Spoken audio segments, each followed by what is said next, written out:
There was a passage in scriptures the other day or a few days ago I read, and it really hit home. It really hit to where I was just outside wherever I was, and I was just looking at people and saying to myself, this world is really in trouble.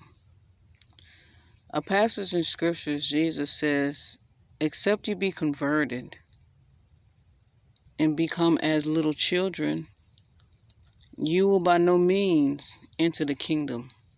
Think about that. Especially here in America, where pride is praised. Self-will. I said, as I was walking around, who is obeying Jesus? If you really look at the life of Jesus, his life was just as a child. He said too, if anyone does not receive the kingdom as a little child, they can't get in. Why? Children are humbled. He spoke about their humility. Children believe. They believe what you say because they don't know no better. They're always asking, what is this? What is that? And they believe you.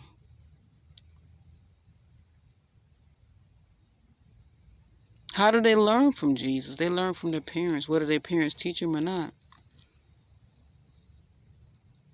The mindset that these children grow up to have is from their teachers. It's from their parents.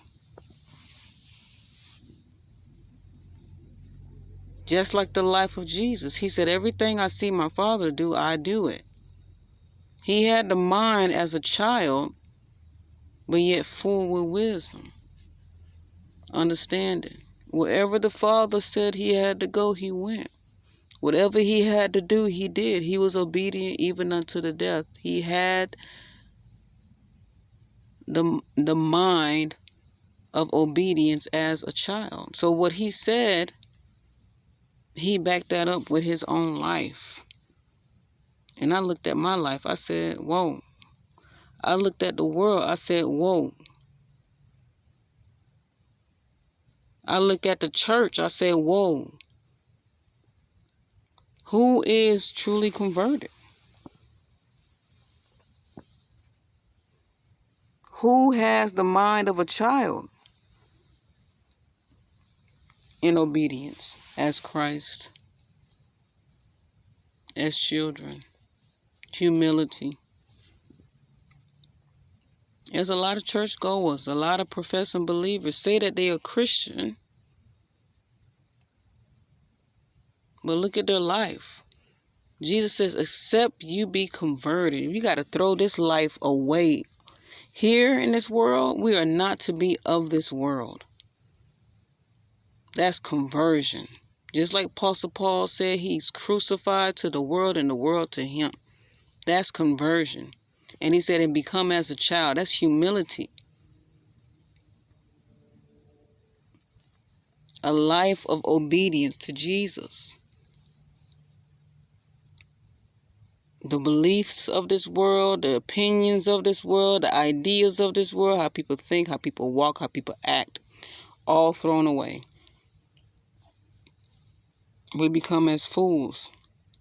When we study and read what Jesus said in Matthew, Mark, Luke, John, we repent and receive of his spirit. He begins to lead us and we live in obedience. Though we stumble, it's a journey and we're growing, moving on to perfection. This stuff is serious. I look at the world, I said the world is in trouble. He told Peter when Peter asked,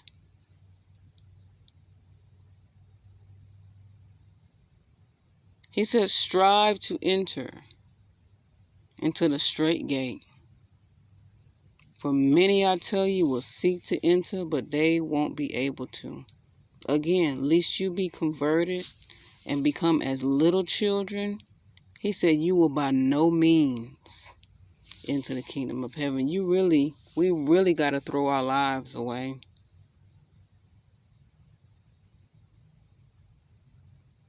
It's really a fighting. It's really a lonely road. It's really a narrow road. Not everybody is on there.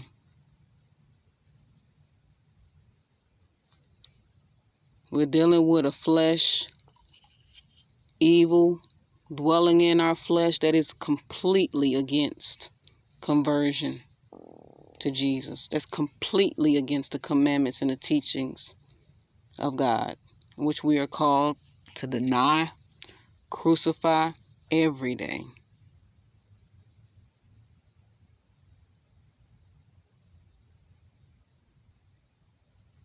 It's difficult, but it's possible with the help of the Lord and His Spirit. Again, look at children. They don't remain offended. You do something wrong, they may be upset for a little bit. Next thing you know, that same person that they were upset with or had a problem with, they're best friends. They're easy to say sorry. And after that sorry goes, they're friends again. They don't even remember the wrong. Remember what the Lord taught us. If you don't forgive from your heart, God ain't going to forgive you. You're going to be given over to the tormentors.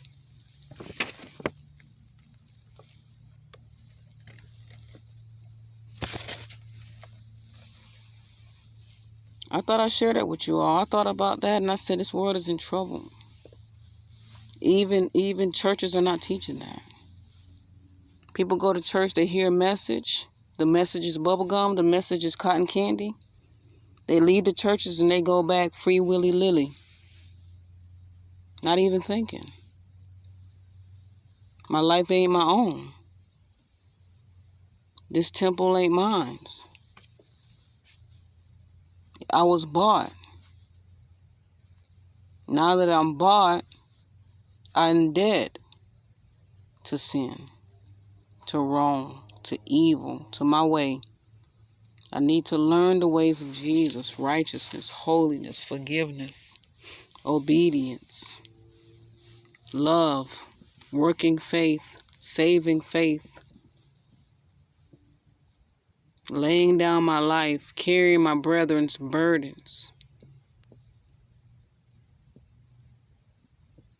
following after the Spirit.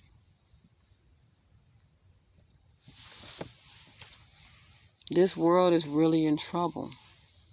The churches, building churches, are really in trouble. There's truly only a few that are in alignment with the Lord. Truly only a few.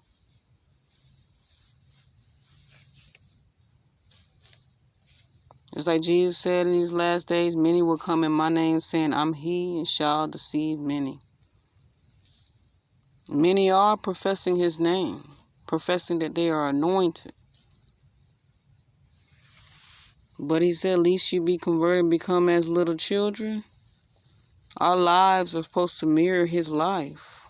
Just as He said also in the scriptures, if I do not the works of my Father, believe me not.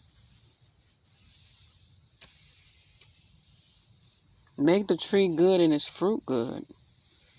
If the tree is good, the fruit is good, all its goodness is from the Father, that He gets the glory. Ordained and called and ordained to bear the fruits of the Father here on this earth. But who is doing that? This really hit me. Like, the world is in trouble. Then they're calling interfaith dialogue, but what you mean interfaith? We need to die to ourselves. We need to be converted to Jesus. There's no such thing as interfaith. All of these spiral deceptions thrown at our way. And you got Christians, professing Christians, who have not even converted themselves, as Jesus called conversion, and becoming as children, speaking and trying to promote interfaith dialogue. Do you see the big deception now?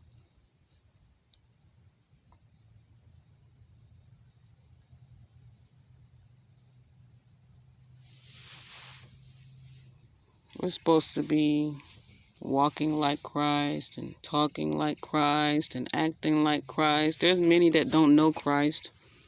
When they see one that's truly living like him, that individual is despised. The true Christ-like individual is despised because no one knows, not many people know Jesus, the real Jesus, the biblical Jesus. Not many people know the Father. It speaks about that in 2 Peter. They don't know the children of God because they don't know God.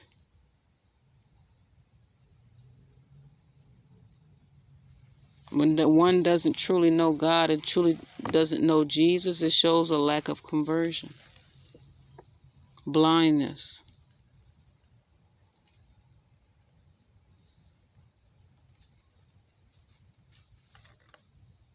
They've taken in a perverted gospel.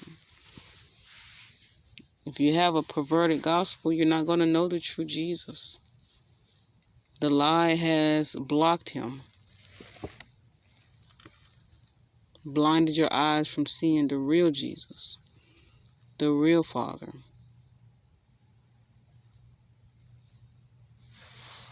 He said, by no means, think about the kingdom. It's a whole new world. We need to transform our minds to fit in that kingdom, to operate in that new world. If we do not, of course you can't get in. It's like someone that graduates high school, yeah. They said, I want to be a doctor. You think they're going to go from high school to the medical field to operate, do heart surgery? Jesus said, by no means. That individual has to go to school for many years. It's just like us when we convert. We make a decision. Just like that individual, I want to be a doctor. They've converted their whole life to that profession. Years of schooling. Just like a believer. Studying the word, hearing the teachings of Jesus, following Jesus, the doctor, the teacher. And we into the kingdom. We have transformed. Now that individual, when they graduate college, they find their job, they're in the profession, they can operate. Other than that, you can't operate. You're not getting your foot into that field. Same as an individual, you're not getting your feet into the kingdom. He said outside are dogs. Outside the gates of heaven are dogs.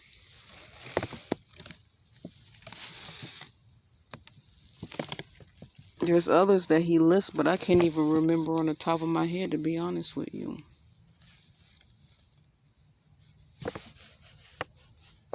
But I thought I'd share that with you all because it really hit home. I said the whole world is in trouble. A person's mind is not aligned to the teachings of Jesus. See, it's like when we read scriptures, that's what the enemy tries to do. The enemy tries to get you away from scriptures, get you away from prayer. Stay busy. Other things are more interesting. To where you don't even know what's in the scriptures, where it's calling out you're wrong for you to change.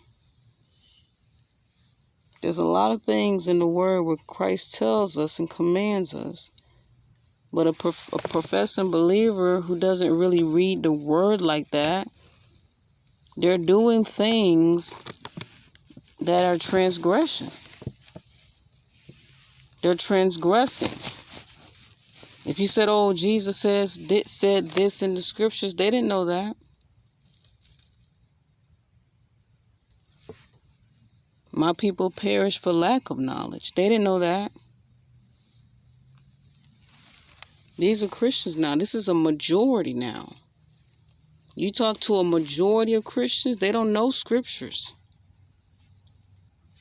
If they own a Bible, that Bible, when they open it, it cracks because it's not open like that. There's no writing. It's white. The pages are clean and white.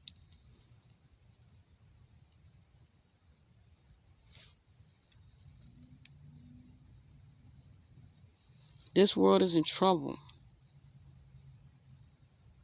Let it open up your eyes. Don't allow nobody to fool you. When you go to a store, when you're at work, when you go to a gas station, observe the people. They're not humbled as children.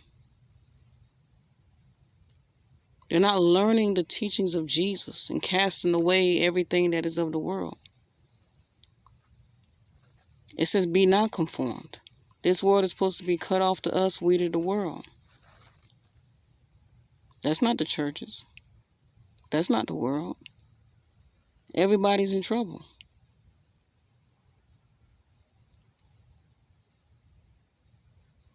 So it's like when we preach and teach the gospel the Lord has given us to give, we need to be serious. I had a dream years ago when I seen a joking pastor behind a pulpit. God was so angry with him. God's wrath is said to be poured upon his head. This stuff is serious business. We have a serious profession. When we speak to people and share the gospel, it's not a joking matter. It's not just a regular conversation. It's a serious conversation. Where if a person does not receive the gospel and convert, they're going to the pit. This is for all eternity. This is how serious the Lord sees it.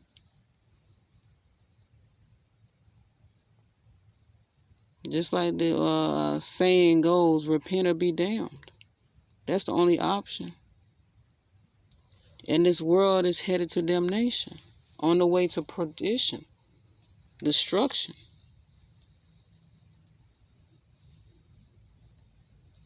Not only just speaking to you, but to my own self.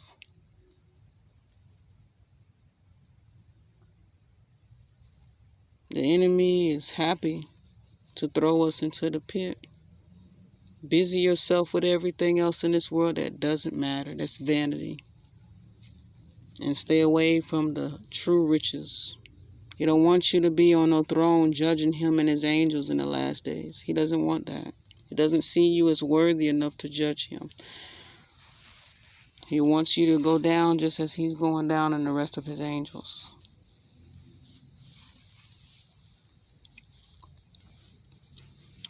Y'all take care, brethren.